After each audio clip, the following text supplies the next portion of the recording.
Good morning. Good morning, and welcome to Who Am I?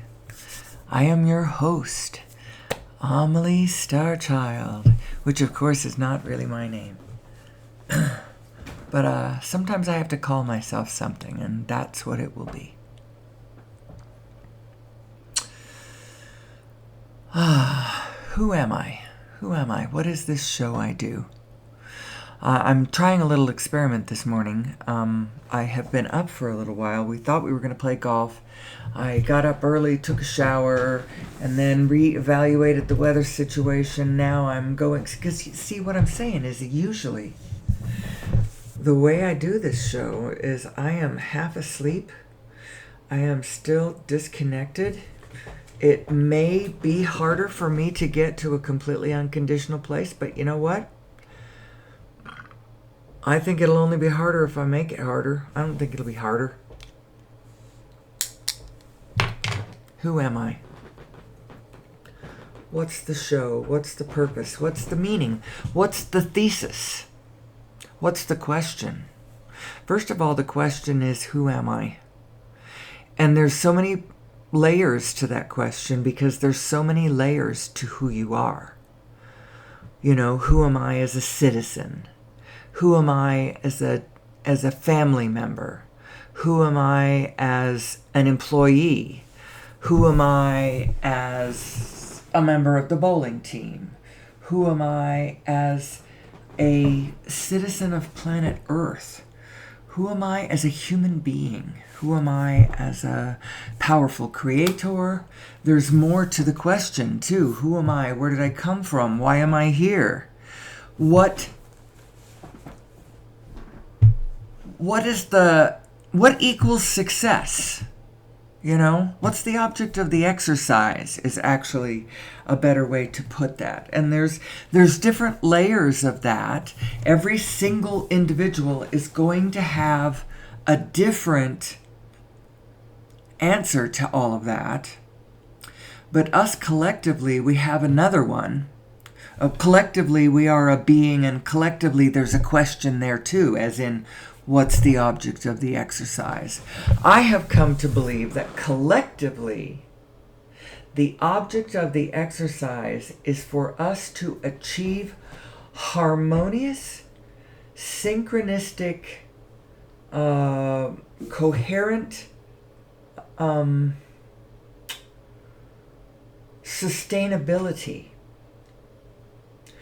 within ourselves and the rest of the field around us, which means, and I don't just mean stability, I mean sustainability, that as in we're flowing with the flow around us and can do it forever.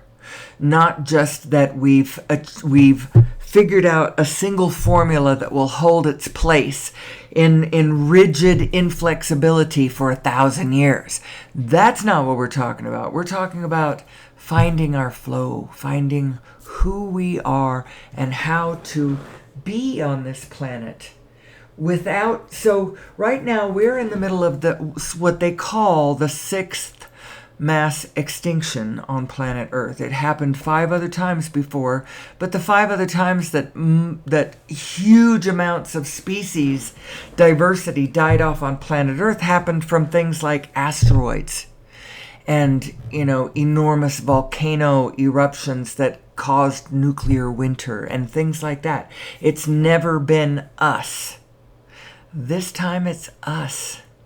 And, you know, that kind of downward trajectory, just from a general, you know, I don't have to be a genius or a degreed anything to understand that sort of trajectory is not sustainable. We can't keep doing that and survive on this planet. You know, maybe some people think we'll get down to a certain base level of austerity, diversity, and, you know, somehow it'll, well, It's not sustainable unless we can turn it around, into a place where when you turn on the news, there's a segment of the news every day where they tell you the cool new species that are popping up, around because of the things that are happening on planet Earth. Until that starts happening, I'm not really sure it would be that way. I know that certain zoologists and biologists and evolutionologists and stuff would probably caution you and say, no, it takes a long, long time for new species to pop up. But I have a feeling that if we got ourselves turned around and the dream started going our way, because we realized that we're dreaming this into place, which means that the attitude that we bring to the table is the most important thing to the unfolding, just like it is in a dream. The attitude that you're in is foundational. Are you fearful? Are you joyful? Are you sexual? Are you playful? What's the state of being that you're resonating in, the vibrational state of being that you're resonating in at the time that you're having the dream, is what makes the scenery of the dream unfolds from the state of being that you were in. You aren't horribly frightened and then have, puppies and kittens and, cotton candy and stuff around you, unless that turns creepy to you. I don't know. The state of being that you are in is what causes the dream to unfold the way it unfolds. And that's what life is like too, although you're co-doing it with a whole bunch of other beings, that ultimately there is a place where you mysteriously link to them all. Because there's just one of us. We have all of our separate modes, but there's a place where we're all just one being, and this one being is looking at the whole situation from the win-win-win-win-win-win position. And so you can just mathematically calculate that from where you're standing. You're like, oh, okay, win-win-win-win-win-win-win. That's how you got to calculate it. That's how you do your calculations. Now, when you look out into the world and you try to figure out what to do, now you don't have to consciously add everyone else in. Just make sure that whatever you're doing spiritually does not cut them out. So like for instance, I'm kind of hermitized. I tell you that all the time, every time on this, which is funny. I have sort of a hermitized show. There's just a few listeners, if only one. Actually, I don't even know if there's any. I don't know if anybody's listening to me.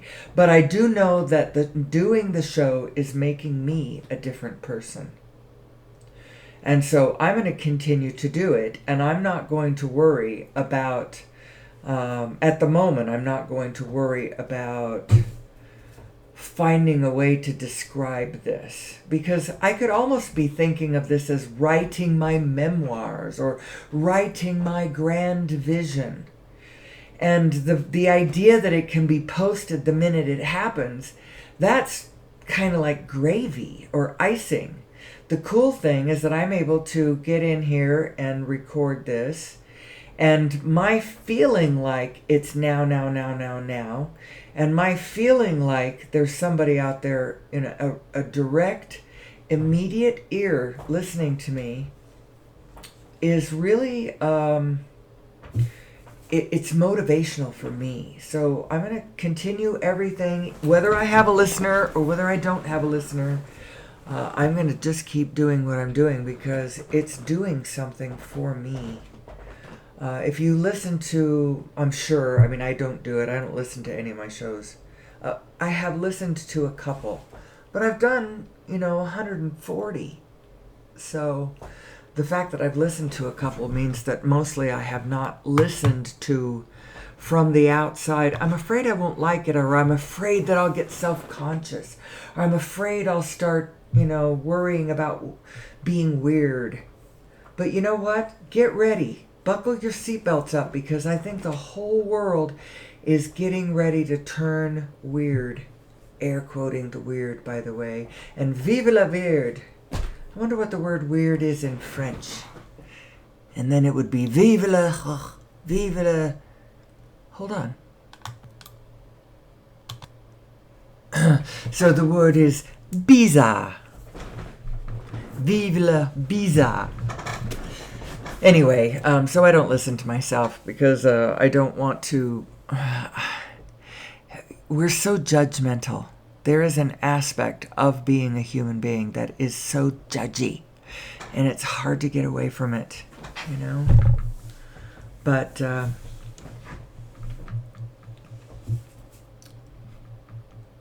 what was I saying? I don't know. I went off and looked up a word in French, and now I'm not sure exactly what I was saying. Back to the show. How about that? Back to the show. Who am I? Who am I as all of these identities that I have said and more? Because the secret is in a plug in your consciousness that is located right in the place where you say... So look inward. There's an inward place on your dashboard. It's located right at the place where you say, I am fill in the blank. When you approach the world as in, this is who I am. That's why, the I am that I am, and the Moses thing, and why all this significance to the I am? It is important. And hence the show, who am I? Who am I? It's a worthy question every day. And, in a way the answer's profound. And in the way the answer is, in a way the answer is simple. Simple, simple. What's the meaning of life? Life wants to live. You could see it as bald as that, but you could also see it deeper than that.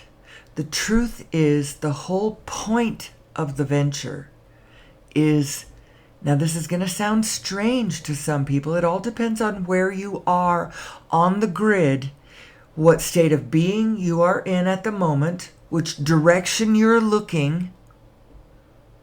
It may sound strange to say that we are here for the joy. We are here for the fun. And so I would like to see humanity lean that direction. And I have lots and lots and lots of ideas about how we can get there. The first one is I believe that our energy source needs to shift.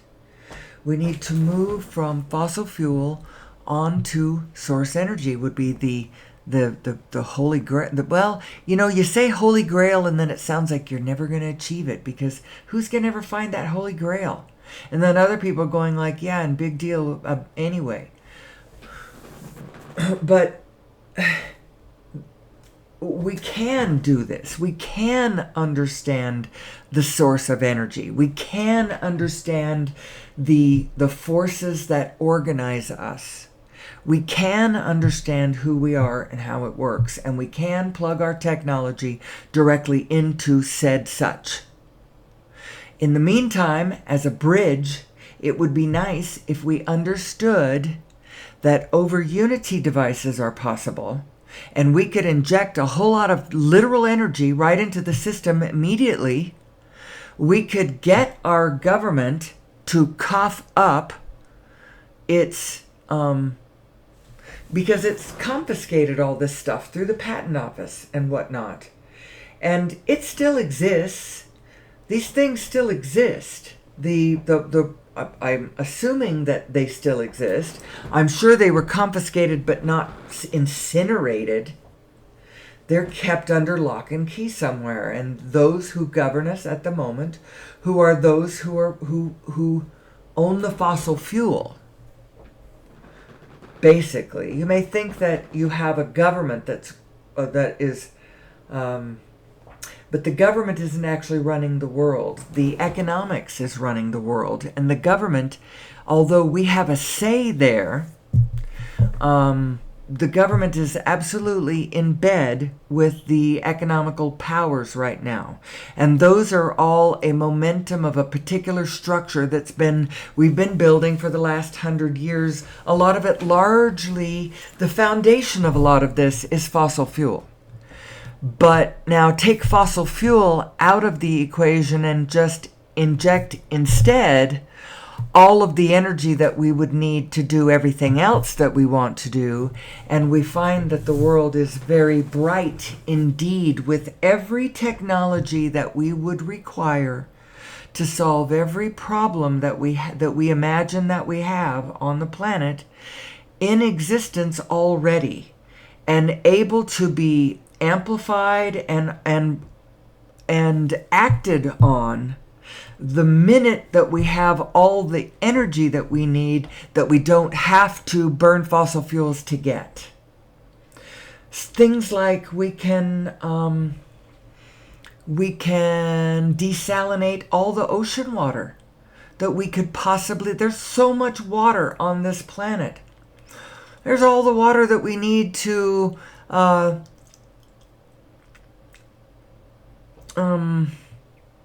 farm all the deserts of the planet easily. But the problem is it's salty water and it doesn't grow things. But we can take the salt out of it, but it takes a fair amount of energy to do that. And you have to be judicious at the moment with how we use our energy, because we need the energy that we have to be pointed towards the things we really, really, really want to do, like grow food and transport ourselves and things around the planet. That's what we're basically mostly working on. What does a being really need to survive? Well, 1, 2, 3, 4, 5, 6, 7.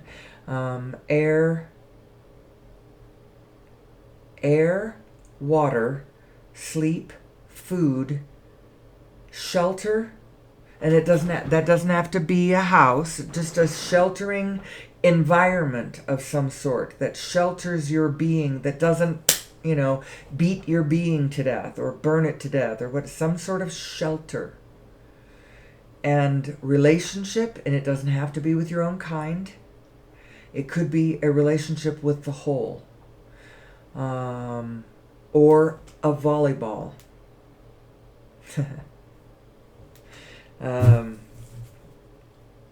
Or mankind, or something. Relationship, and then expression. And those last ones, you will eventually slow down and stop if you don't get those. But those won't take you real quick. Those are slow killers. Those are the 7 things you need to survive, and we need that to survive. Now, I don't know personally many people who can survive without having access to the greater supply of goods and services, foods, the greater mankind's supplies. I mean, I know people around me. I live in an agricultural community, and I do know people around me who grow food. But do I know any of those people who grow all of their food? No, they grow some of their food, and then they sell that food, and then they buy other things from other people. They buy technologies and transportation devices and clothing and, technology and rent and taxes and all that kind of stuff. All of that is representative of currency, the stuff that keeps humanity going. What we need is more currency. More currency. It's like there's a currency lack out there, but there really isn't, because even a billionaire who owns, I'm air quoting, owns $10 billion is not personally. I mean, that economic currency is out there flowing in the field. Him owning it just means that he has ultimate say over, some bigger, broader questions about it. can move it around in big ways, but it's still representing economic activity on the ground. That individuals are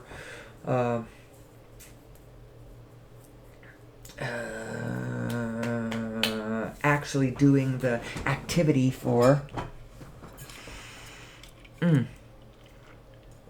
My owning $10 billion doesn't make it stand still in my bank. I mean, maybe if I have it standing still in my bank is still using it to do things out there, and it's flowing. Well, anyway, we need more currency. We need an injection of energy into the system, because at the moment, one of the main things at the foundation of the economic system that we got going on, in the same way that that gold used to be at the bottom of it, at the moment, the petroleum, the petrodollar, the energy units are really they are the real value. I'm air quoting again, the real value at the base of our economic system. And that's kind of a problem. That's kind of a problem, because that petrodollar is not a sustainable thing. Now, some people may argue, hey, we got enough to burn for a couple of 100 years before we're out and we've destroyed the planet, Oh, good news, great news. Isn't that wonderful? Actually, we will have destroyed ourselves far before that if we do not get to a place where we understand who we are. And we knock it off. We knock it off as far as the way that we treat our fellow human beings, the way we treat ourselves. We're so mean to ourselves. There is no one around you meaner to yourself than you. Always flogging you into action, demanding certain production out of yourself, because if you don't produce, then you're not worthy of being here. And some people, they sort of dig in because they feel the wrongness in that, and they say, you know what, I'm digging in right here because until we get past here, it's almost like I'm on strike. I'm not gonna produce until I figure out how I'm valuable, even if I don't produce. Just because I'm here, somehow I'm part of the club. I'm meant to be here. I am a valuable piece of the whole puzzle. If I am not here, then the puzzle changes. The wholeness of the puzzle changes.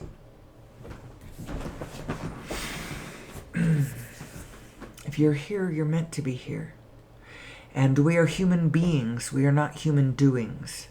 And I believe that our value is higher in our ability to be our true, authentic selves, plugged into our source and vibrating a particular kind of output that human beings are spectacular at.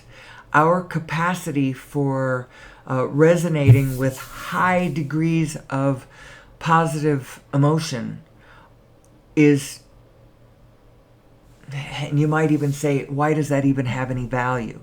Well, it has a great deal of value.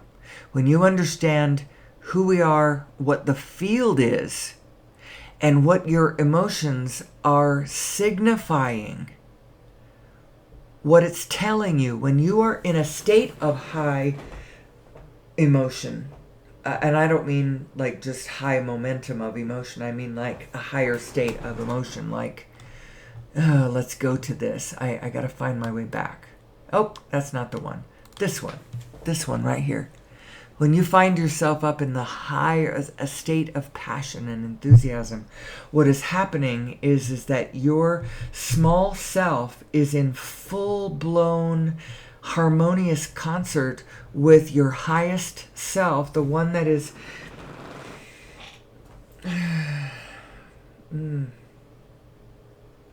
Let's start at the beginning. What is the beginning? What is the beginning? I want us to understand who we are so that we can create playfully and joyfully on planet Earth. I want us to get past our problems and on to the future that awaits us. It's sitting there waiting for us. I don't think we can miss it. It is going to happen. I don't see how it's avoidable. The more and more and more and more information, it's like all of the information it's all sitting at our feet. It's all strewn at our feet is probably a better way of describing that, because it's kind of, scattered around. But it's all there, and what it's missing is a human being that remembers what the question was. It's sort of almost like Douglas Adams and his, the computer spitting out the answer to the question of life, the universe, what's the meaning of life, the universe, and everything. And the answer that it spits out is 42, because somewhere along the way, people sort of lost the structure of the question. I think the meaning of life is to continue. And because it wants to continue, because it wants to play with itself. Because life, when you get to the upper levels, when you're past the level of your individual being, when you're locked in there, it's easy to not see. But when you escape that and you can see the bigger landscape around you, you realize the position was always win-win. But the way you find exquisitely the winniest win-win position that for us all will be if every one of us is in a way selfishly motivated, because as Abraham points out, the only reference you have is through self. So you want to please self. You absolutely are looking for what pleases you the most, what you think is the greatest, the most exciting, the most fun and playful and interesting. All of that is valuable. What you think is interesting and desirable is valuable. The missing piece of the puzzle is you've got to understand that the equation you're working on is a win-win paradigm. It's not a win-lose.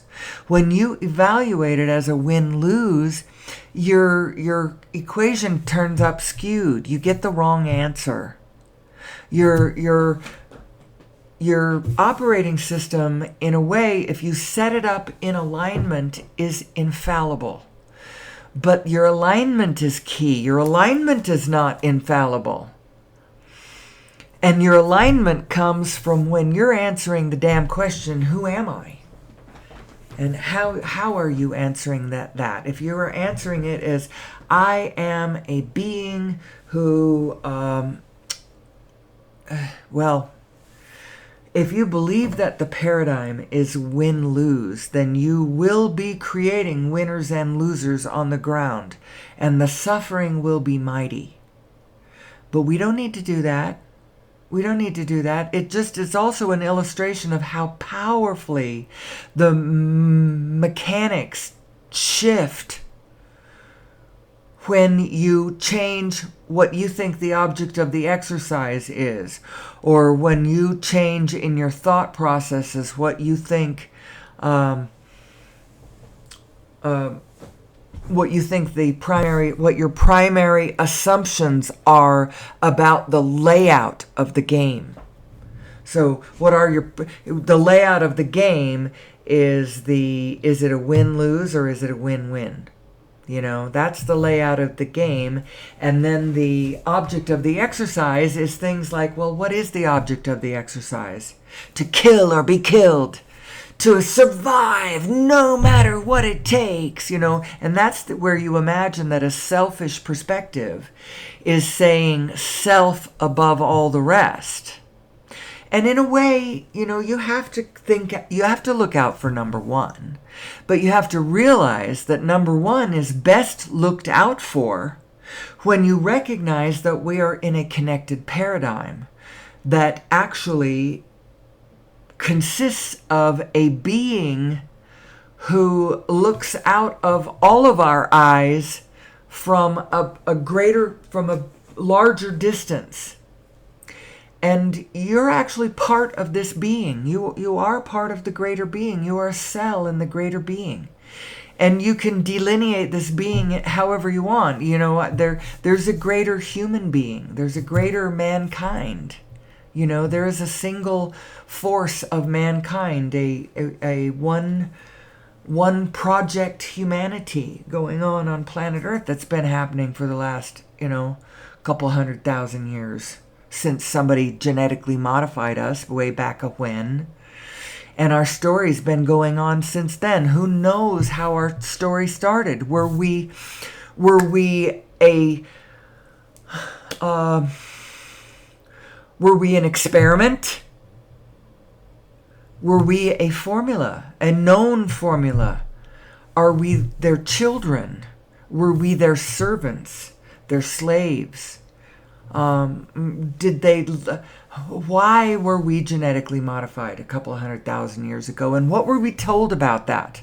What were we given as an explanation of where we came from and the meaning of our lives? Now, it's changed since then, and the planet has gone through all kinds of different shifts, through ice ages and cyclical patterns of all sort. Now, right now, in this moment, we are going through a cyclical pattern of climate warmth. And that would be all right if we were in coherence and we had systems of flexibility that could, adjust to that accordingly. If we were plugged into source energy and we had all of the energy that we needed, we could just adjust our living quarter. What do we need? What do we need power for? What do we need energy for? Because I'm always saying that this understanding of source energy is going to get us to a place where we are sustainable, where we're off fossil fuels and we're plugged into source energy and we have all the energy that we need to function. So what do we need it for? Well, we do need energy to help us grow our food. Let's face it, we are not an agrarian society anymore, and feeding 10 billion people on the planet is not the same thing as the kinds of agricultural practices that we could have had before. But we could dream up some biotech that is really supportive and supported to this planet and the ecosphere and the biofield and all of that. We could do it in a blessed way. If we truly evaluated into the situation every step of the way, our connection to all of it can't be just F the rest of the biofield, human beings get it all. Now, that sounds fine, but even if you believe that, if you go directly and act that way, you'll kill it all. And human beings will not survive either. It is not that completely selfish position will not get us to tomorrow. Well, I mean, like the big tomorrow, like the 22nd century kind of thing. We'll be extinct or greatly reduced and bombed back to the Stone Age or whatever, if we can, and living on a dead planet with whatever beings left on it, scraping and scrambling, trying to sell each other what little bits of it they can find that they can still barter. There's one more elephant left. It'll make me, I'll be able to feed my family for another year. Or whatever. We got to get away from that paradigm. If we do not get away from that paradigm, it will chase us all the way into the darkness. And I don't want to go to that darkness. I am a love, light, playful, drama-free kind of gal. And personally, I am so addicted to alignment that I would much rather have, absolutely no momentum than out of alignment momentum. I think it's part of my gift to alignment above all. Some people are momentum above all, and I'll figure it out as I go, and life is a crazy ride, and woo! And there's nothing wrong with that. God bless you people. God bless you people. And when I tell you who I am, when I talk to you about, my configuration of my personality and why I have come to be, the person who wants to do this show, why I want to be in the still place at the center of the hub and just, be calling what I see. Oh man, it looks like this from here. Because it's going to be helpful. I know it's going to be helpful. Why do I want to do that? Well, because it takes all kinds to make a world. And all of you out there flying by the seat of your pants, I would hope that my work would help you too, because I can help coach from this position. And my coaching is going to tell you that, first of all, your state of being is the most important thing that you should be paying attention to. Try to get your mind for a minute off of the specifics of the material world around you, because although that's the target, you got to know that you are a self that goes beyond your physical surroundings. And how better to find that self that you are beyond your physical surroundings than to try to close your eyes and mentally make your physical surroundings go away. Imagine, so that might be the value of sensory deprivation tanks. It's also the value of your imagination, because when you go into your imagination, you have left where you are, where your physical body is physically on the physical grid in this physical moment in time right now, which everybody tells you is the only thing that exists. So now you look around your physical body and you go, well, this is the only thing that really exists, so this physical thing around me is primary, right? Well, yes and no. First of all, the context that you are in is way bigger than what you can physically sense with your physical body immediately around you, first of all. There is and you know that. There's all kinds of things going on. There's the Democratic National Convention just went last week, and there's that election is brewing. People are having rallies. People are worked up about this and that. The judicial processes are working through, whether so-and-so is guilty of this and that and should be punished accordingly. And then the financial market. There's a now that is way bigger than just where your body is right in this moment. And when you close your eyes, you have to kind of imagine what your bigger context is. So you've already left your immediate physical surroundings, and you've gone into the world of your imagination. Even when you're trying to get in touch with reality, you have to go into your imagination to do that. Did you know that? And so the whole world to you is in your head. It is for all of us. Hold on a second. That's how we're made. And so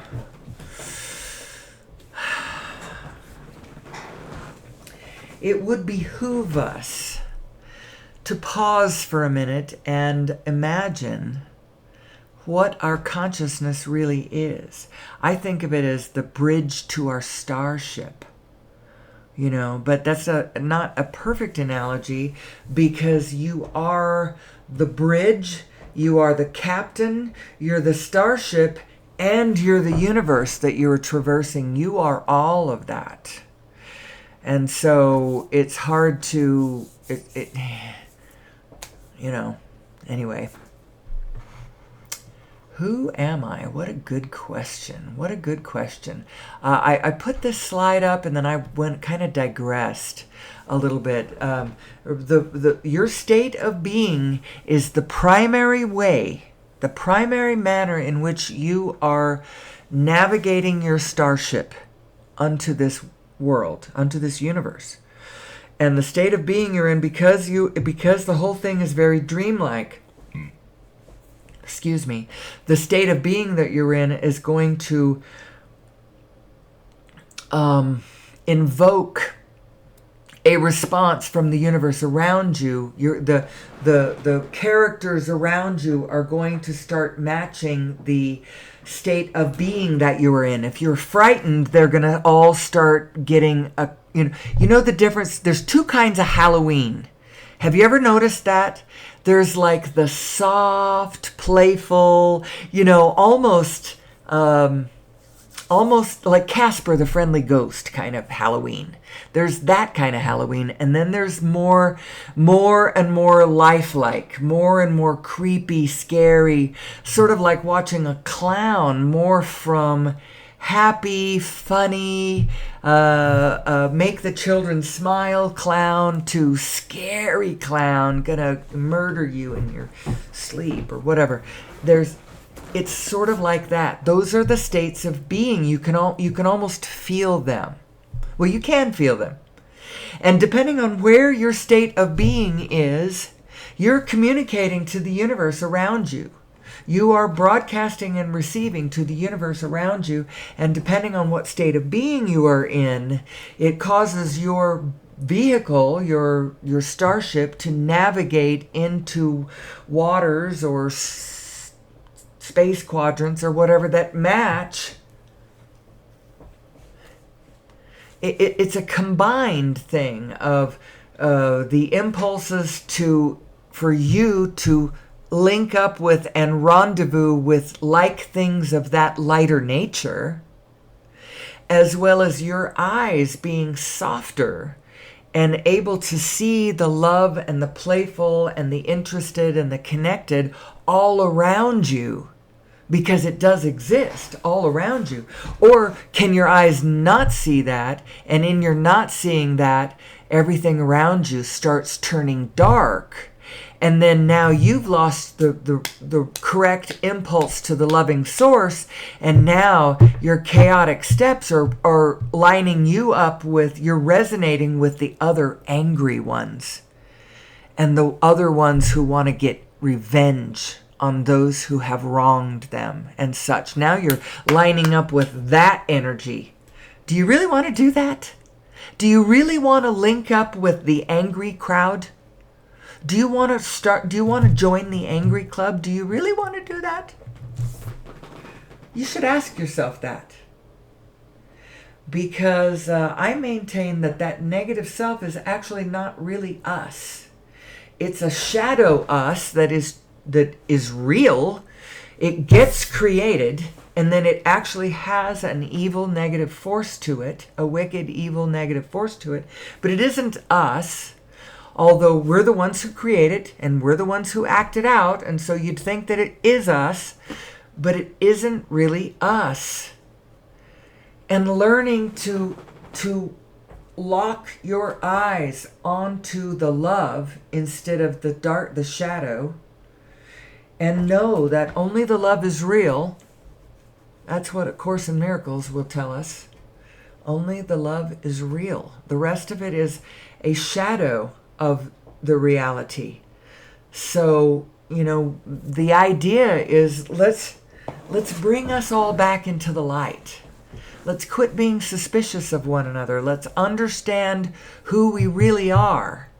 Now, in a way, I don't trust my fellow man as far as I can throw them, because I understand exactly, but I also don't judge.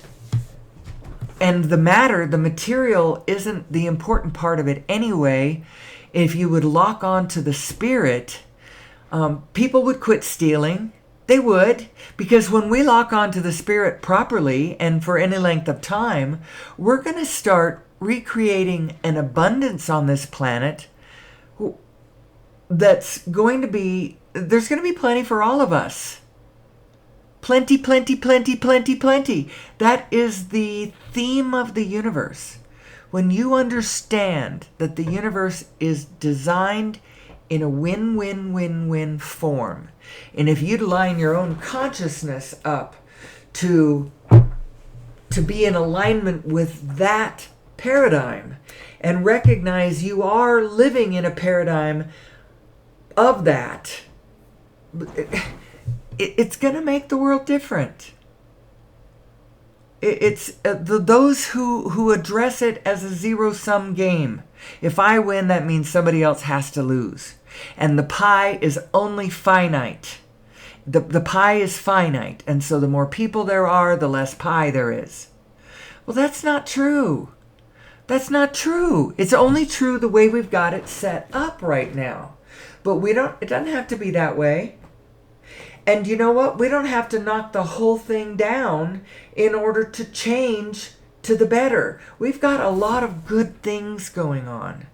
We just need to get better at discerning. This is a concept that I refer to a lot. Maybe I'll get better and better at just talking about this, and I don't have to define it.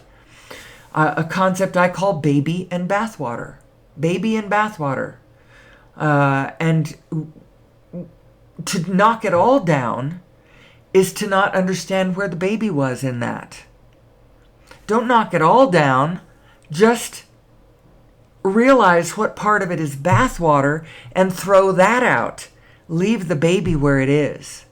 All the things that we have done to organize and connect and link ourselves across the planet have been good, have been for the good, have been as it should be.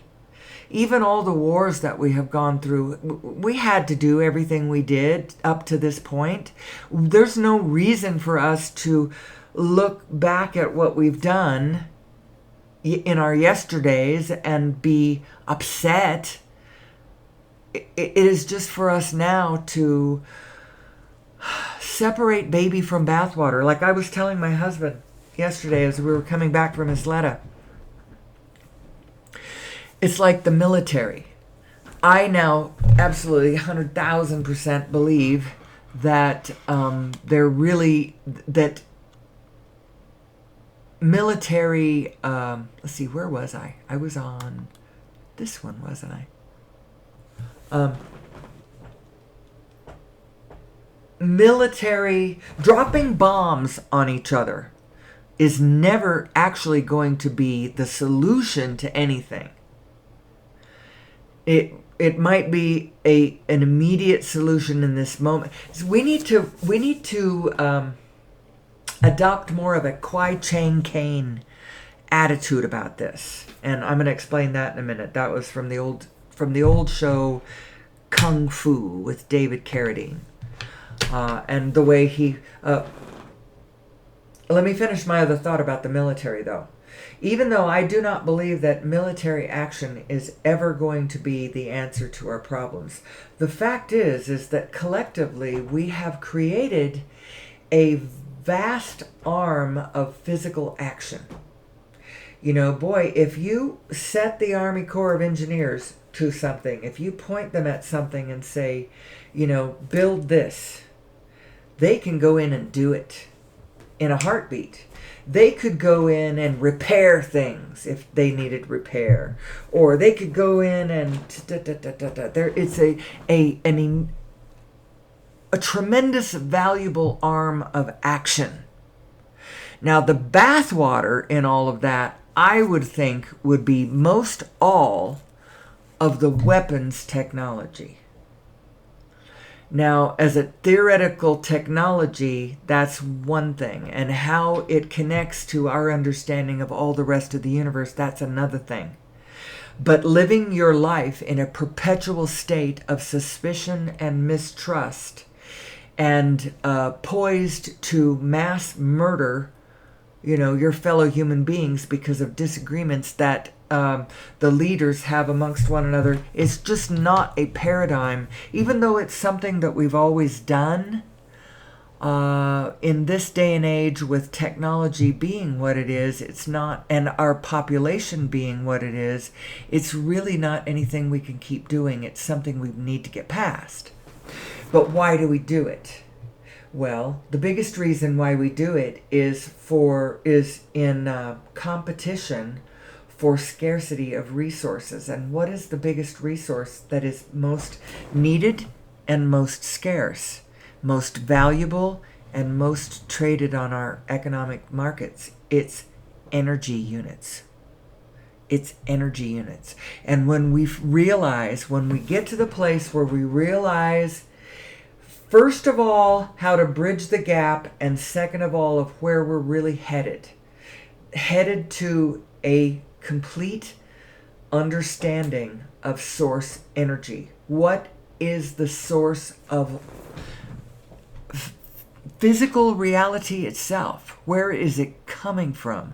Where is the energy that creates worlds, that's just naturally exploding stars? And there is an energy at the heart of all of this. Where is it, and how to tap into it? Well, I think Nassim, I got an eyelash or something in my eye. I'm so sorry. Nassim Haramein is, and his team is attacking it or approaching it from the mathematics point of view, which here's the latest paper. This one was published back in September, and it is describing the origin of mass and nature of gravity. Here's the full abstract. The nature of gravity unifies all the forces of the strong force, the weak force, electromagnetism, and gravity. Those are the four forces. The strong force is somehow whatever is holding the all of the subatomic particles together within an atom. What is holding that together? That's the strong force. Well, turns out it's actually gravity. It's gravity is what's doing that. And when you understand the scalar nature of the universe, the fact is that the whole universe is this Planck field that's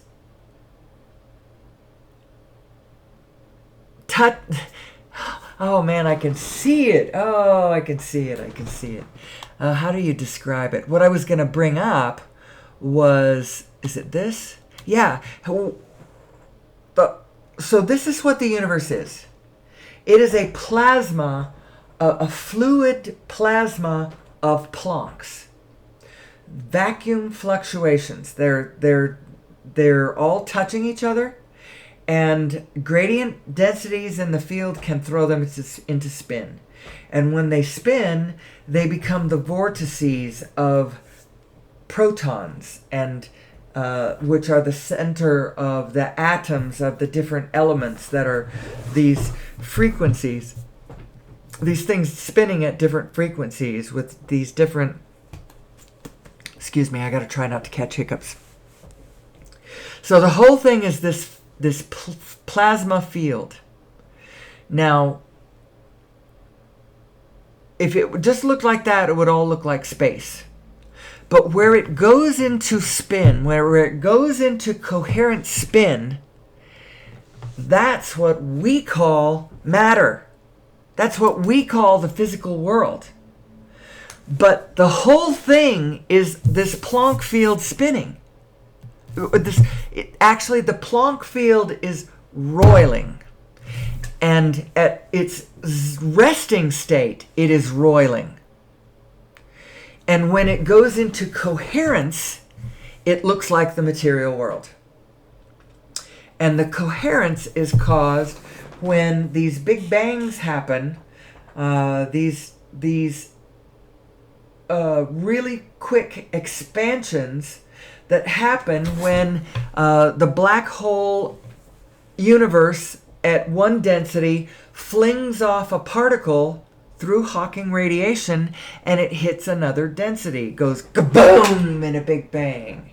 And that, what the gradient density in the field is, when you look at the universe from the cosmological standpoint, the density at that level is really, really low. And then when you look at it from the quantum, like from within the atom, it's really, really high.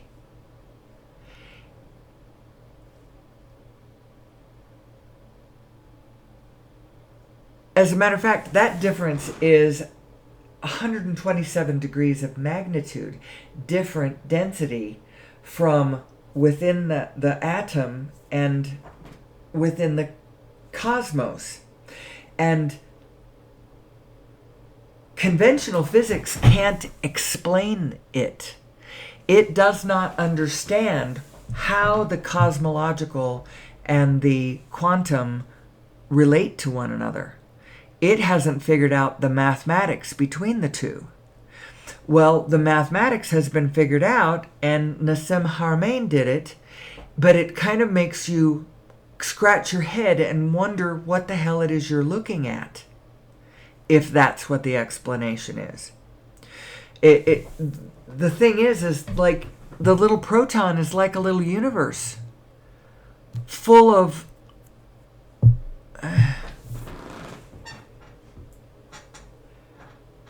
wow, I don't even if you take a proton and you blow it up to the size of if you take a proton and the quantum density of the Planck field going on in the proton, which is the 10 to the 93, that's the density inside that proton, and you blow it up to the size of the universe, the density that you get is the correct density of the universe. The correct density of it, including the dark energy and the dark matter. Now,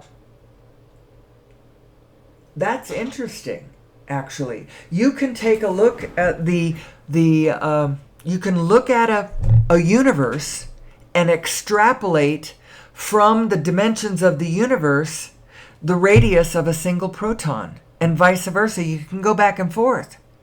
They're like scales of one another, you could say.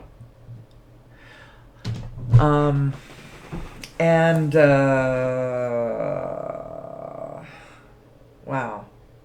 I don't know where to go with this in this moment. It's taken me to a place where I'm just like, oh, isn't the universe interesting? But what about my show? Who am I? Who am I in all of this? And what does all this mean to me? Well, what it means to you is that somebody's been lying to us about energy. Somebody's been lying to us about whether or not we have to keep burning fossil fuel or not, because we totally don't. We totally don't. And I mentioned a bridge. The bridge is going to be over Unity devices. What's an over Unity device? It's a device that is capable of outputting more energy than it takes to run it. And there's many clever ways of doing this. Some dude in Africa, and this was documented in the Thrive 2 movie, some dude in Africa has got his device locked onto some frequency going on out in space. He's found it, he's locked onto it, and it's running the device. It looks about the size of what you see on a gas pump. That part of it that's above ground, about that big. And supposedly it's putting out about enough power to run 300 homes. And it doesn't take any more energy to do it. You know, it's putting out the energy, but it's not. Another guy had one where he was locked on to, he was tuning into the frequency of the magnetic field of the Earth. And his little device was putting out, I don't even know how much. I have to go back and look. It's in The Lost Century and How to Reclaim It. Go watch it if you haven't already. If you're my fan, you've probably already watched it. This is my list. It's my playlist, and I put it right there in my description of my video, which is not at all a description of my video. It's this links list. The Lost Century and How to Reclaim It. It is a documentary documenting the history of over Unity devices and their brutal suppression by the powers that be. The status quo always wants to stay status quo. It's an energy force. Don't hold it against them. We don't need to haul the culprits out into the town square and guillotine them. We're not at that point anymore. That was 300 years ago? When was 18? Yep, 300 years ago. Oh, a little over 300 years. 320, 330 years ago, French Revolution. the peasants were so upset about how they had been taken advantage of by, whatever, that they... And the problem there was the aristocrats were not in an us and them paradigm, were not in a win-win paradigm. They were in a win-lose. They were the winners and the peasants were the losers. And the peasants were upset. And anyway, we've gotten a lot farther along the road than that. Let's go back to my links list. We have The Origin of Mass and Nature of Gravity video. That's the YouTube video describing the paper, and you'll find a link to the paper at the bottom of the links. And then we have Quantum Revolution, the 12-episode series over on Gaia, hosted by Nassim, where he describes what he's talking about when he says this is the shape of the universe. This is what the forces are. This is what gravity is. It's spinning space-time. It's this granular, this ether. At the grains are the size of a Planck. And the whole universe is a roiling sea of this energy, this highly energetic system of these Plancks jiggling with one another. When they organize, they become matter. When they are not organized, they look like space. But it's all Plancks. It's all Plancks, spinning or not spinning. And it's holographic. So anyway, that's what that show is talking about. Then there's a movie that he made back in 2016, narrated by Patrick Stewart, explaining the connected universe. I hope these links are all still good. I should go check on them. There's nothing more discouraging than clicking on it and having it say, this video is no longer available. There might just be another place to find it, or for a while the connected universe went away on YouTube. You couldn't find it for free. And then, there it's back again, and maybe it's gone away. I should go look. Living in the Future's Past, that's a movie that when you absorb it, you recognize that we are all in this together. We're a superorganism. We are a superorganism. It starts helping you look at us collectively and through time and space and distance. We are a single being, pedagogically moving. Well, they don't say pedagogically, I don't think. Or maybe they do. Or maybe they're, I don't know. It's a good movie, though. And it helps see us as one being, which we are. And then the last is the paper. Here, I say that we are holographic. What does it mean to be holographic? Well, I'm not saying that we're a hologram that somebody else is projecting from somewhere else. I'm saying that the nature, the characteristics of the universe cause it to have holographic characteristics. All of it is everywhere. All the information of all of it is everywhere. In every bit of it, large and small. Because it is mathematically true that you can have an infinitely large, you can have an infinite amount of energy. No, not energy. Information stored on an infinitely small point.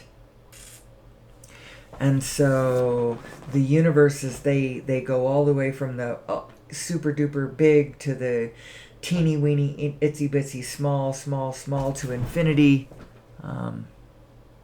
We live in a very interesting universe. We really, really do. And I think we need to lean into that. We need to lean into how cool we are, how capable we are, how blessed we are, how our design is probably literally designed to sing to the field. Our two minds, if they would but line up with reality, and your vibrational self is trying to give you a clue as to what she thinks reality is. And you would be advised to listen to her because she has access to all the information and you do not. the information goes all the way from the teeny tiny to the gargantuancha, and she's the only one who can read all of it. Your inner being. Listen to her. She's your higher self, your overview self. She's not just your higher sense of the world. She is you, in the sense that she is an energy that when your body dies, she still lives. She still goes on and reverberates through time and space and dancing with all of the rest of the souls. Because that's what we're all doing forever and ever and ever. And it's supposed to be fun. And apparently there isn't anything serious going on here, in the sense that when I die, in a way, I don't actually go anywhere, and it's not like I go to hell or anything. I'm still here. I'm part of Project Everything, as are you. Front row seat to the proceedings. Whether you're in a body or not, you are at the front row, the front row to the parade. For all eternity, there you are. Think of that as your mind's eye has the front row seat to the goings-on for all eternity. And you're interested in things. You've always been interested in things. You always will be interested in things. Project Humanity is very interesting. What we've been about is very interesting. What we're learning, who we are, what our future is, all very, very interesting. How we're going to solve our little conundrums we got going on, the war, 6 mass extinction, garbage island, global warming, all that kind of stuff. The day-to-day problems that a species can have. We're going to solve those through a couple of things. One is we're going to understand who we are, and we're going to understand the energy that we are. And that's going to lead us directly to an understanding of source energy. It's going to plug our civilization into clean, free, everywhere energy. Our connection to this energy is going to reinforce our understanding of who we really are. Because who we really are every day is going to be confirmed in how our technology works. We're going to be birthed into a galactic species. We're going to become a galactic species. And in doing so, and maybe you go the other way around, we're going to understand ourselves. And in doing so, we will become a galactic species. It's like the ticket to outer space is understanding what the space really is. I think that's the ticket to outer space, and a ticket to understanding that all of the information of it, you don't have to go out there to get the information of it. You could go in here, and all the information is there in its small form. Out there is its big form. In here, it's in its small form, and you're tagged in through these layers of spin that will lead you back to what I call original spin. The original spin. I've put this up, and yet I never explained it. I talked about a hologram. You have a laser beam gets split in two. One beam goes one way and then gets redirected to a plate. Another one gets redirected to an object, scans the object, and then meets the other beam at that same plate. That's where the hologram is created. The hologram happens when the picture of the apple gets spread across the interference pattern of the original split on the laser. It's the interference pattern that scatters all the information across the field. And that's what's happening in the universe as all of the Plancks touch each other all the time. This cosmic jiggle is source energy. It's the 0 point energy field. It's all of the Plancks interacting all the time, exchanging their information across the scales, across the big and the small and the quantum and the cosmological. It's the bangs, the bigs banging, and the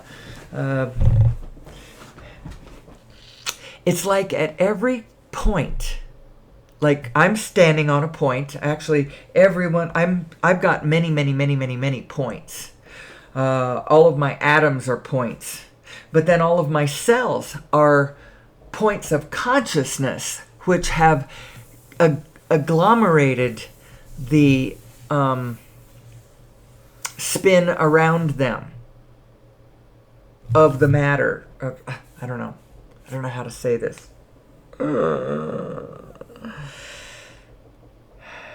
And then my big self is a point of consciousness.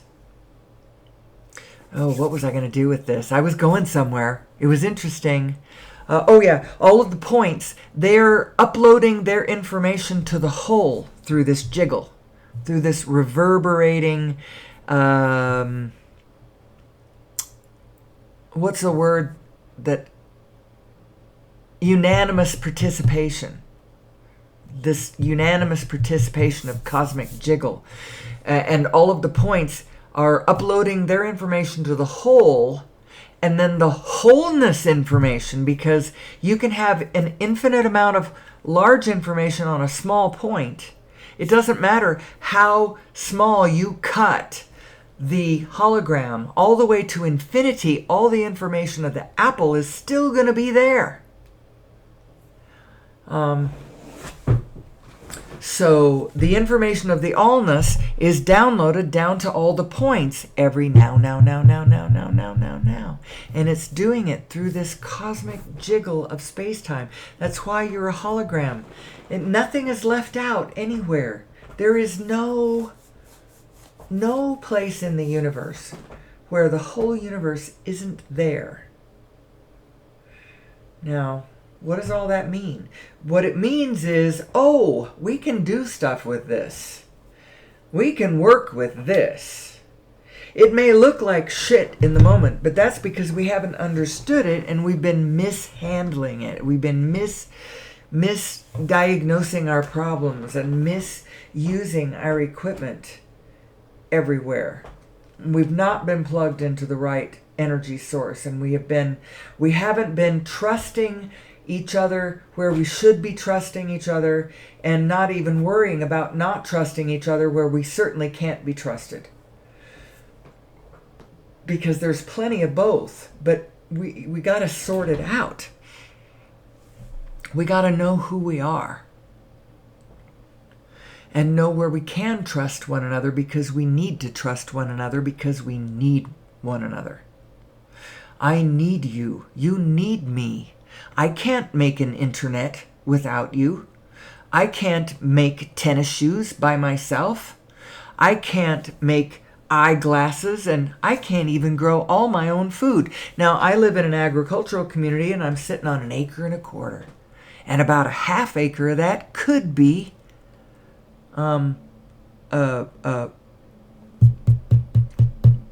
agriculturalable, whatever that word is. Tillable. What is that damn word? I could grow food on half of it, but maybe not even that, because I got big trees. Well, I could cut some of them down, and some of it is my lawn. Well, I guess I don't need a lawn. I do have a bunch of fruit trees. I can't grow all of my own food unless I just want to eat fruit. And all through the winter, I've got to eat dried fruit, and some years it's all frozen out, and I would starve. So I can't grow all of my own food. I can grow some of my own food. I don't have quite a big enough place. I could maybe raise a goat or two on the property. I could supplement more, but I don't know how to build cars, so it wouldn't be very long before I'd be walking as soon as this car breaks down. And because anyway, you get what I mean. We're all in this together. We need each other's specialties. We are a single organism, and the object of the exercise as I see it right now, the most pressing one is sustainability. And I think that that one's going to come from us knowing who we are and getting off of fossil fuels and onto source energy. And the bridge before that is going to be over Unity devices. People realizing, oh, we can create devices that, now how do I get a whole bunch of them create? Well, you may not be able to patent it, and don't worry about patenting a device. If you come up with this thing, just go out and make it. As a matter of fact, I would even suggest you open source the whole thing up onto the internet and make sure everybody else can make it too. Because our success with the energy thing is going to be your success with the energy thing. And everyone is going to appreciate you on the internet forevermore. You're going to be so famous and rich anyway, even if you can't patent your device, as being the one who invented that device, that has saved us all. We already have designs for such devices, but the fossil fuel industry, through the arms of the United States government and other nations' governments too, because ultimately it's the economic cartels above all the governments that is actually running the show. It's actually allowing whatever we allow at the patent office. It has to be allowed by the international economic cartels, which are largely running. They're selling us everything from energy, pharmaceuticals, technology, all of that. We are a single connected unit, by the way, and we're schizophrenic.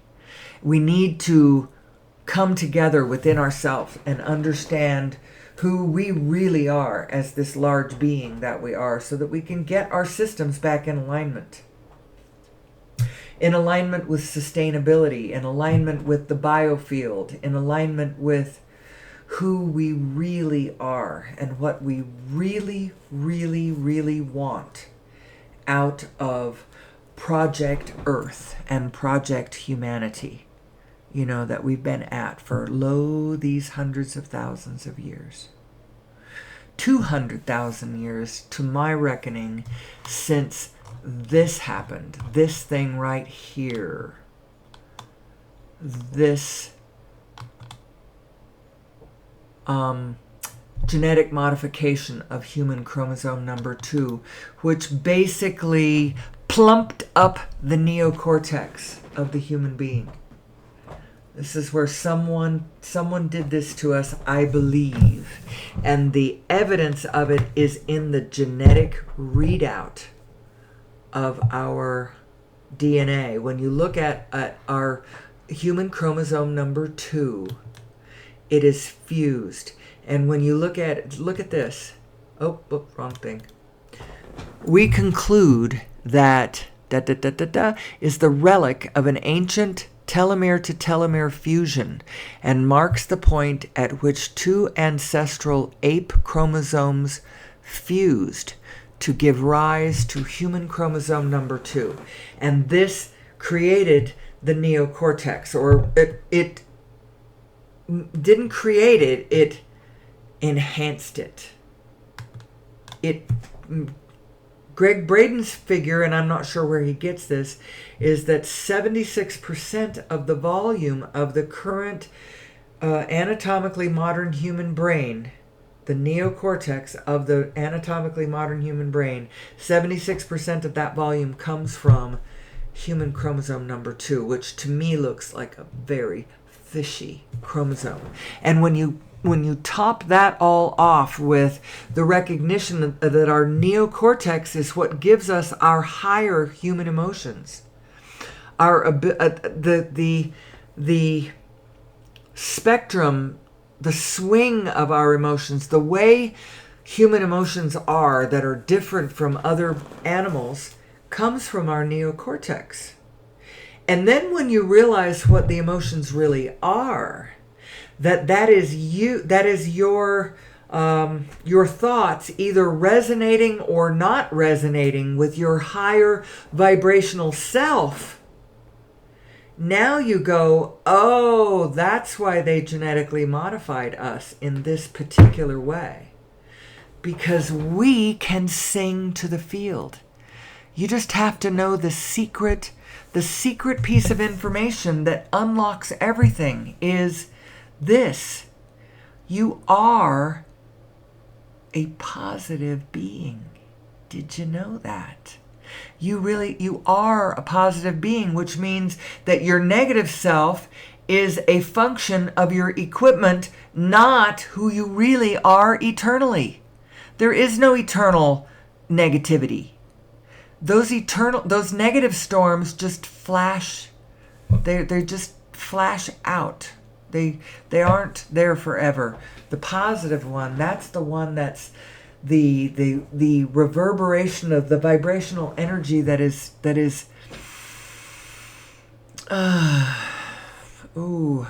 what is the word? I'm feeling it. Like I want to say the word reverberation still, because that implies the resistance-free echoing of the sound through all of the universe. You can just feel it. That's who you really are. You are positive. And that's why the negative self feels so off, because it's not you. Because that's a thought that's not resonating with your real thoughts. You have real thoughts. Your real self has real thoughts. And those thoughts are playful and joyful and interested and loving and kind and connected and safe and secure. You feel fine. You know that there's nothing wrong with the world, because from this level, from this point that I'm talking from, this part of you is made of the quantum field. Nothing can hurt the quantum field. It's the screen, the backdrop that anything can play on. What determines what plays on it? Well, desire and attention and focus are all really big players in this. Desire, the desire coming from your positive self, actually is the biggest player here. Now you and your negative mind can get that positive desire twisted into a negative direction, and then you call it demonic. You think it's of the devil.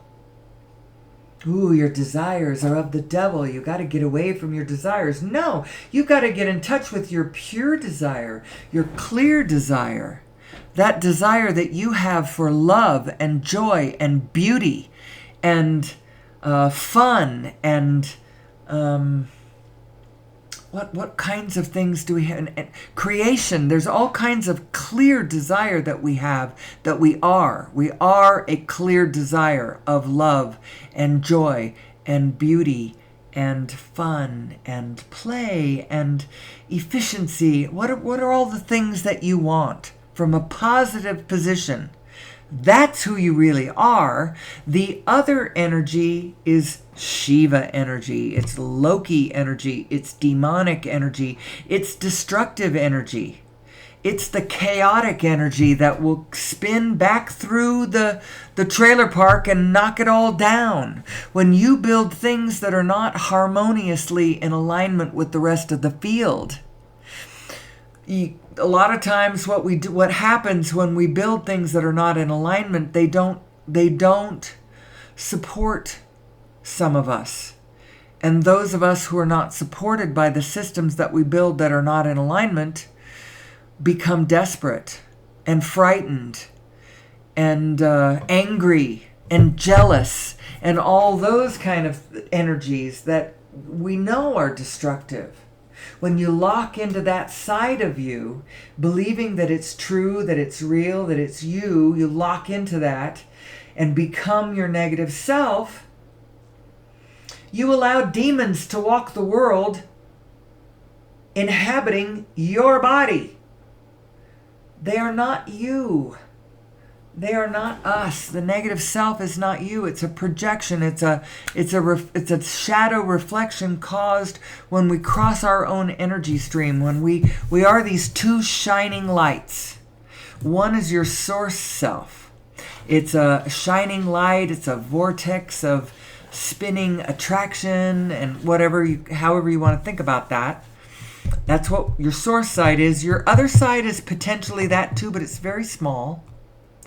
You can go in, this small one can go in any direction, 360 degrees, opposite of what your mothership is doing or, impulsing, or with it. You go opposite what your impulses are resonating with, you're going to have a rough ride. You go with it, and you are flowing with all the powers of the universe at your fingertips, working with you, dancing with you.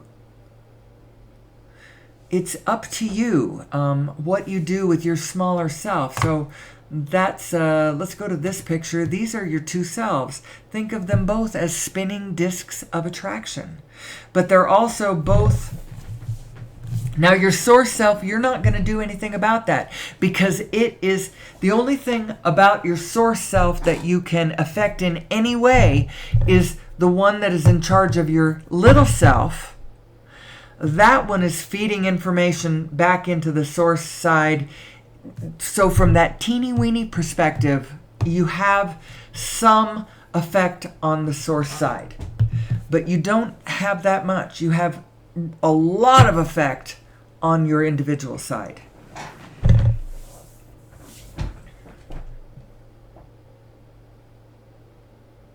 What do I want to say about that? I was going to say something.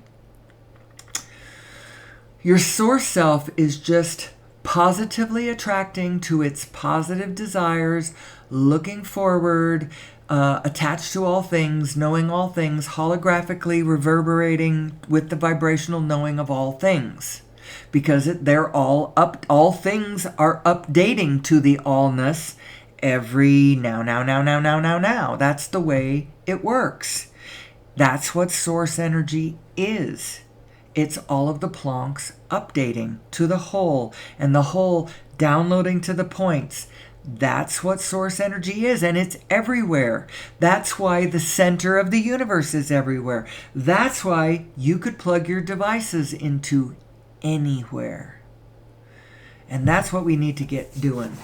Now, from a emotional and individual standpoint, you are in control of what thoughts your small mind, your micro mind thinks. You can go in any direction. You can think ridiculous thoughts. You can think sublime thoughts.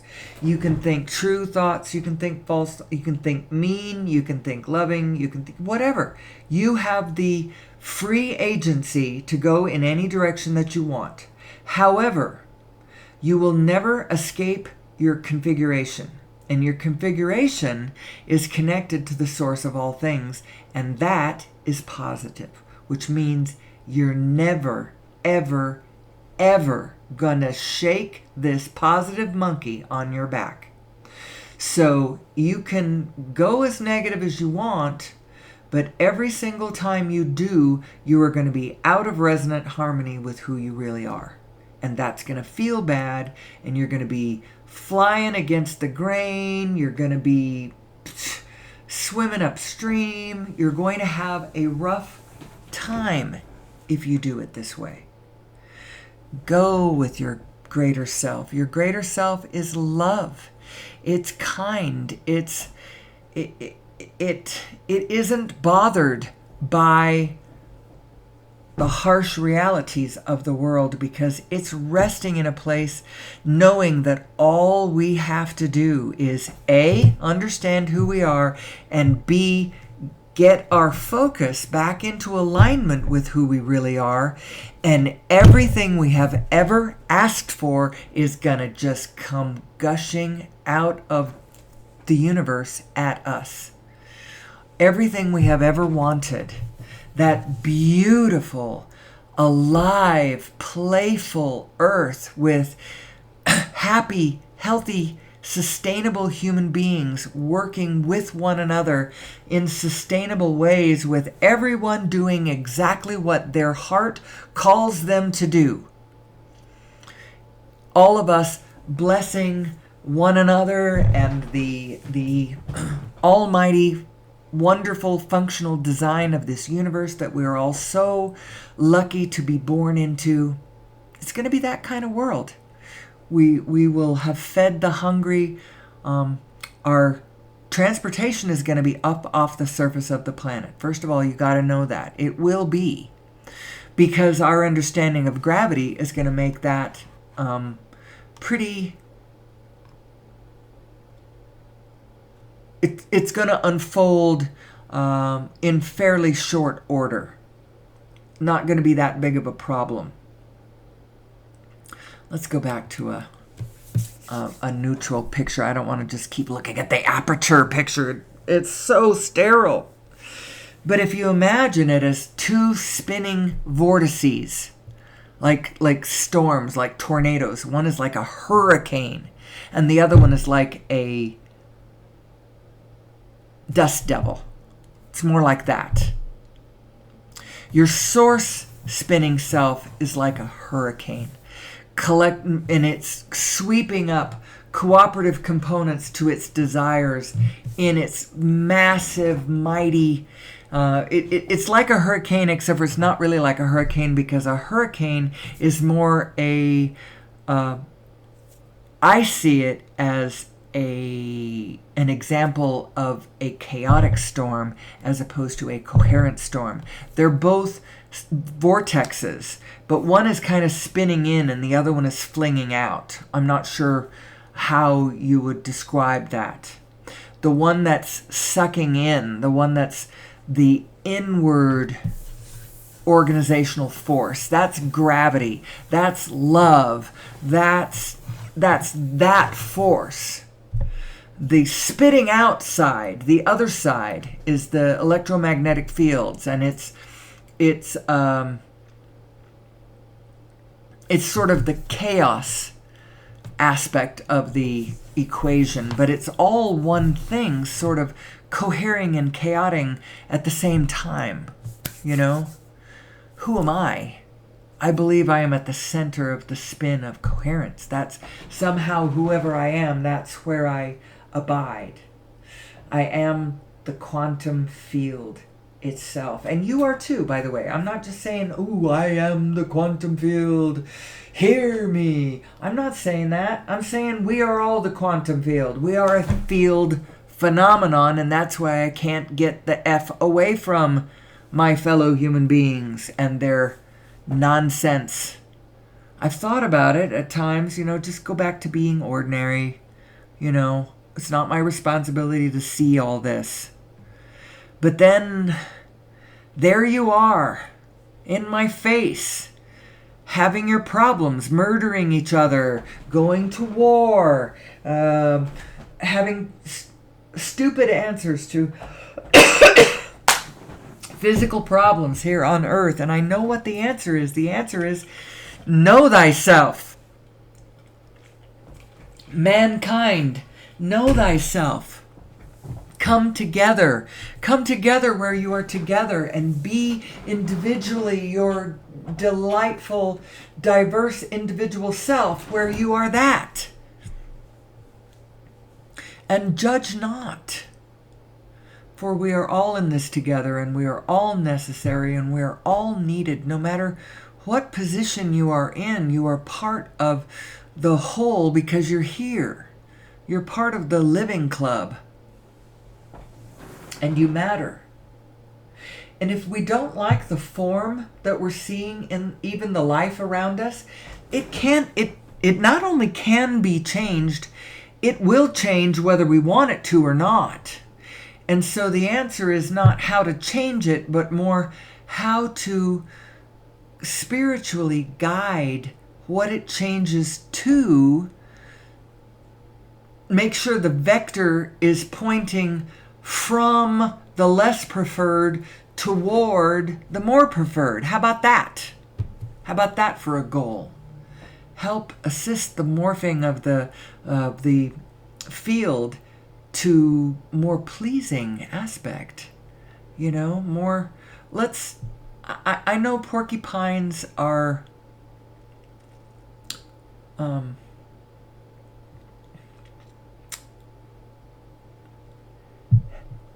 I'm not saying we don't need porcupines. I'm just saying that if we guided the life force, the life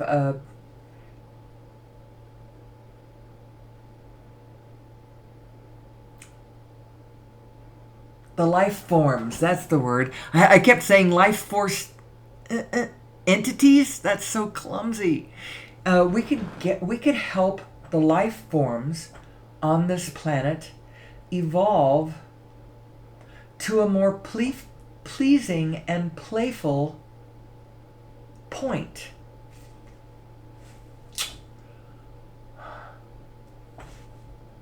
We can re-garden this Eden. We can use our zoos and wildlife preserves as beginning diversity stock to help repopulate the planet with life forms. If each and every individual human being respected and understood the allness that they were sitting in, and their own needs were 100% met without having to kill the last of the rhinoceroses to sell their powdered horn to some impotent Chinese asshole in Shanghai. You know, if we understood who we were and how to get what we want, then we would get what we want without having to destroy the rest of the field around us. And not only that, if all of us had all of the energy that we needed, the paradigm of scarcity would not be what it is.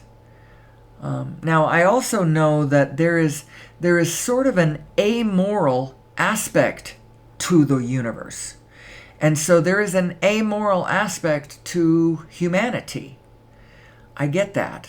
Not quite sure what to do with it, but understanding that we're here for joy, what makes us happy, that we're all in this together, how source energy works, be able to inject more energy into the situation, and then understand that we're all in this together, and so we can't just exploit everything.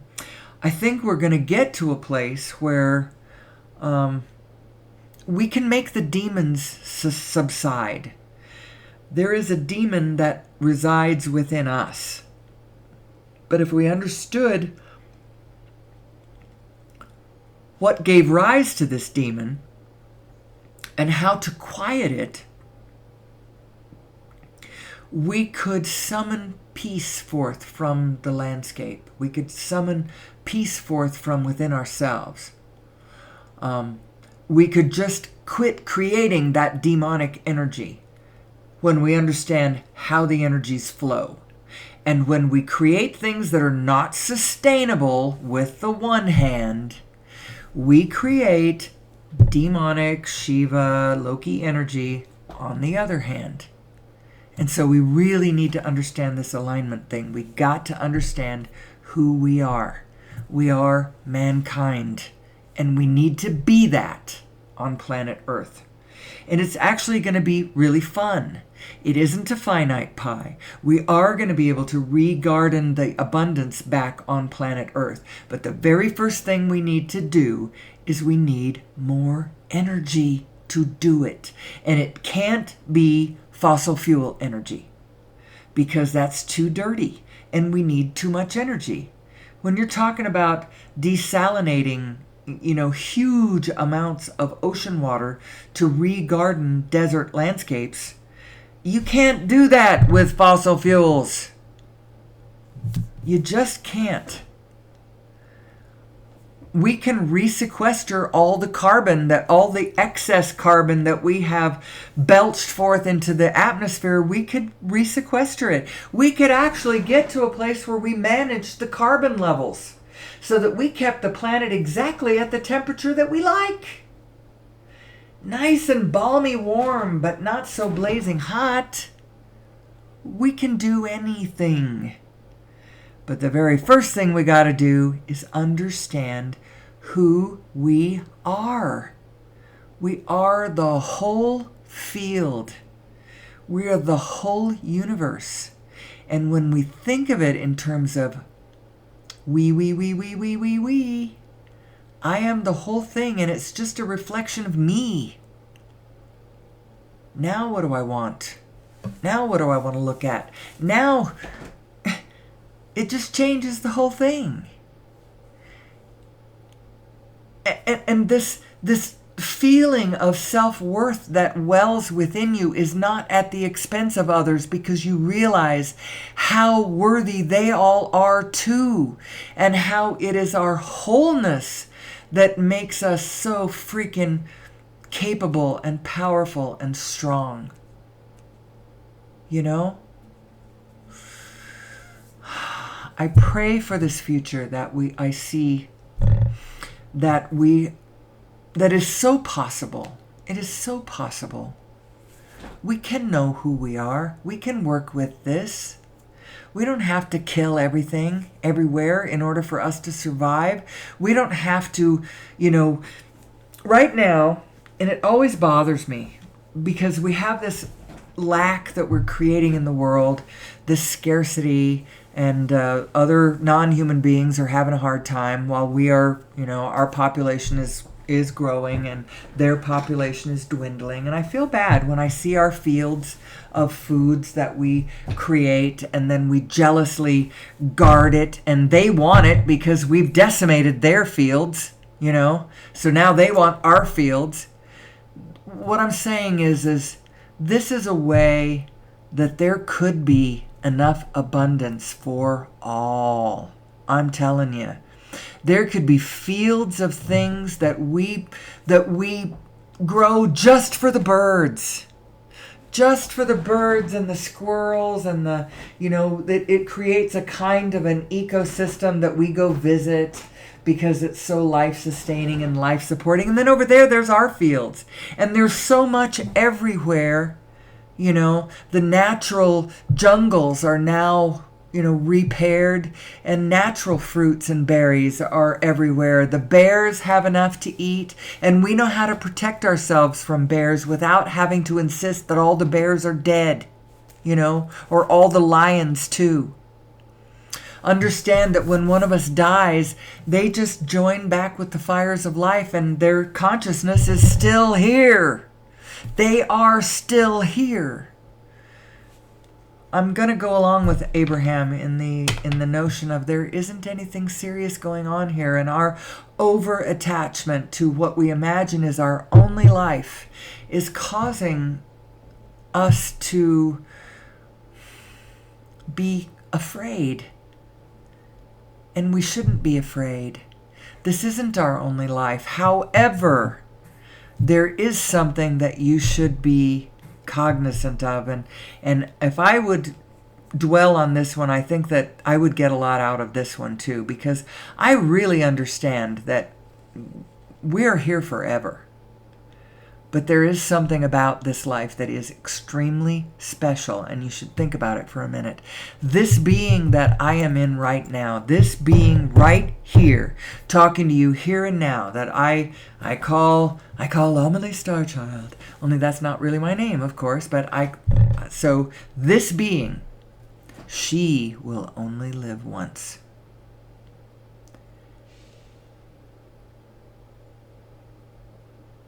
That was an interesting sound. It almost sounded like a bus or a heavy sigh. That was interesting.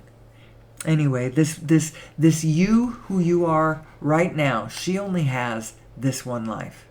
But the being that you are, that animates this vehicle that you're driving, that one, and her intention and her desire and her just who she is, that will be around forever. Now I'm going to take a very, very quick break, and then I'm going to wind up the show and be right back. So, I said I was going to wind up the show, and I'm going to. Let's see if there's anything else I want to talk about. If you're a fan of the show, you know that I have a lot of stuff. I haven't talked about this for a while. I have these pictures on my in my studio, the cymatic patterns. These are digital cymatic patterns.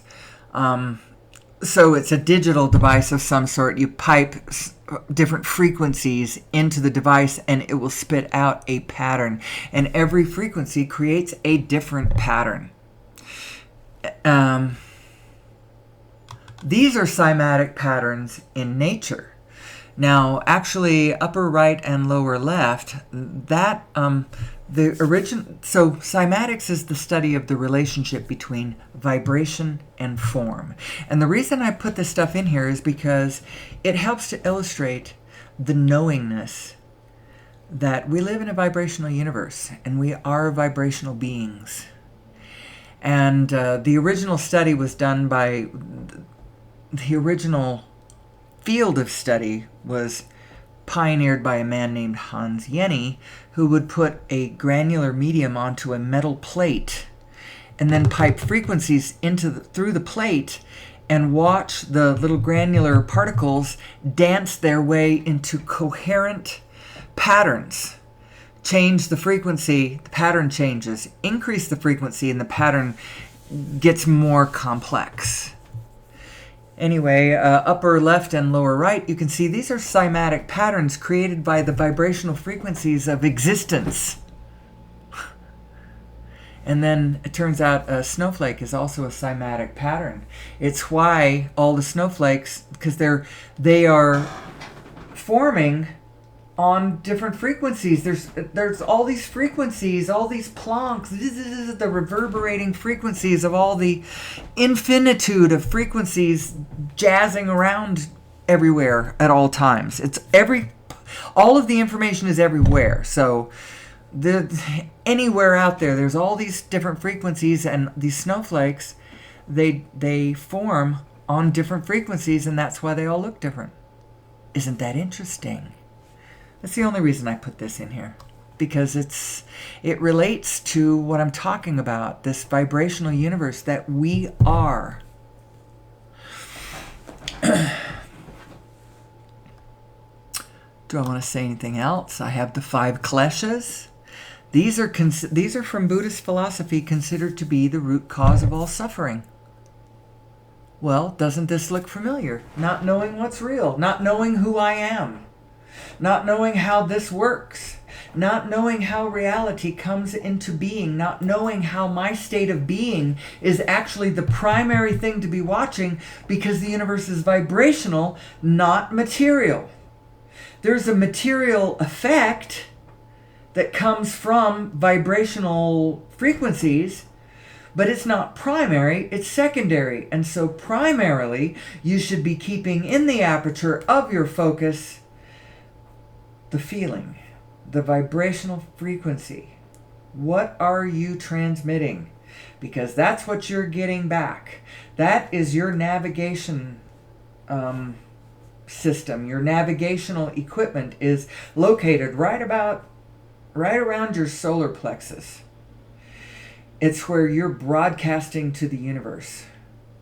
And the universe is feeling you, it's hearing you, it's knowing you. The universe is right there where you are. It doesn't have to go anywhere to get everywhere. It's such a cool system. And if we would focus on how cool the system is, then all of a sudden, how to solve every one of our problems would occur to us. Spontaneously, each and every one of us, from exactly the position that we occupy on the grid right now. That's the answer. That number 4 one, the identifying with an imaginary self. That one I see more as overly identifying with your expirational self, not taking into account both your eternal self and its connection to all things. Identifying incorrectly. You're identifying with, you think... the you that you think you are is not who you are. And so that's, I guess, what they mean by identifying with an imaginary self. And all of this causes fear of death, which you wouldn't have if you understood who you really were. It's like the cells in our body do not have any fear of dying, and yet the cells within our body die all the time. Millions of them die, billions of them die every day. I don't know how many. Within a few days, trillions of your cells have died and been replaced by other cells. And your body continues, and all is well. There's nothing off, nothing going wrong here. Do you see the analogy? So anyway, we're going to come back tomorrow and work on it some more. Until then, do the best you can. Be happy. Pay attention to how you feel. There isn't anything more important than the way your mind. Don't go off on a negative jag. If you feel a negative hit, it just means this. It means you have input and experienced something that you do not prefer. Something has come into your field that you do not prefer. You identify it as not me. This one does not resonate. I don't like it, or whatever. That's what's causing the negative emotion. You may want to change the condition, but if you want to change the condition from a negative one to a positive one, you've got to find your way back to your positive self. And then from that positive self, if you can maintain your positive self and still see the problem, you may have a chance of fixing it. That's interesting. That's the first time I said that. Anyway, I was starting to sign off, and then I started on a whole new thing. Just do the best you can. Do the best you can. You're blessed. You're supposed to be here. You're doing just fine. All is well. I need to soothe you, and you need to soothe. We need to soothe each other into, sometimes when I get a little angsty about, have I done enough today to help us get to tomorrow? Yes, we are supposed to be giving back. We are supposed to be contributing to the whole. In a way, it's kind of really important that we all get to the place where we are contributing to the whole. In fact, we are, whether we know it or not. Even those of us who appear to be destructive are contributing to the whole because they are demonstrating what happens over there when you do this over here. It's sort of demonstrating this wholeness thing that we are, And it'll get bigger and bigger and bigger until, somebody comes up with a way to describe the visual, it as a visual aid, going, look how this is demonstrating who we are. Our Wetiko shadow side, who we are when we lock into our shadow self, lock into our negative self as though it's a real thing when it isn't. We become the chaos when we do that. And we only do that other thing when other parts of us in our well-meaningness create things that are not sustainable and then try to attach to them, hold on to them, don't allow things to roll into better. Anyway, we'll talk about it more tomorrow. Do your best. I love you much, and you know what I'm going to say next. Until tomorrow, because I will be back tomorrow, may the source be with you.